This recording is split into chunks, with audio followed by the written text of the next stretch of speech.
In Indonesia's presidential election, this man, Jakarta Governor Joko Widodo, has officially been declared the winner, besting his opponent by nearly 8.5 million votes. But Prabowo Subianto said he will challenge those results.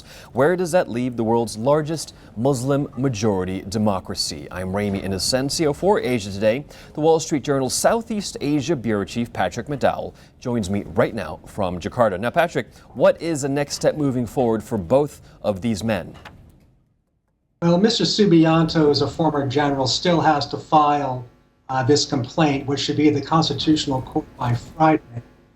From Friday, the court will have a month to decide on his claims and how much to uphold, how they view the evidence he's presenting, and whether that would justify revoting in districts or scrapping certain votes. The decision is largely up to them. Their history does not show that they will make wide sweeping changes to the actual votes that have been cast. And this election is generally seen by outside observers to have been one of the cleanest in Indonesia. It's hard to see probably 21 million votes really changed here, but Mr. Prabowo says that many are actually questionable. Right. On its face, 21 million votes sounds like a lot, but in the grand scheme of things in the whole electorate, is it? And really, is Subianto just grasping at straws here? 135 million, roughly, votes were cast, so 21 million is a good chunk. It's maybe 15%.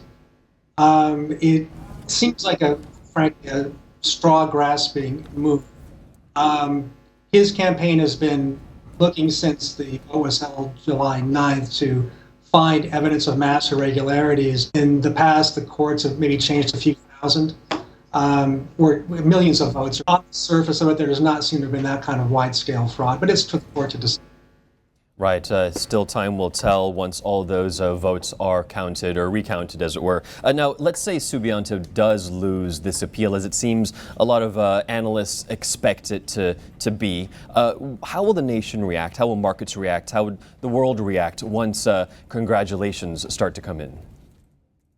Jokowi victory is already priced in. There were pre-election analyses done by certain banks that there would be a mass sell-off of Indonesian assets if Mr. Subianto won. There was a bit of a drop in the markets yesterday when Mr. Subianto suggested that he was pulling out of the race, or at least pulling out of the election counting process, not really accepting what was being put forward at that time. I think as long as Mr. Widodo continues on the path of a victory, asserting himself as president without too much tension, there's been no sign of that so far. We see markets being and Indonesian gearing up for the next 5 years under a new president. All right, a lot of people, well, at least 53% of the electorate are looking forward to that as they voted there. All right, the Wall Street Journal's Southeast Asia Bureau Chief Patrick McDowell joining us from Jakarta on the latest in Indonesia's presidential election. For more on this, head to thewallstreetjournal.com. I'm Ramy Inocencio in Hong Kong.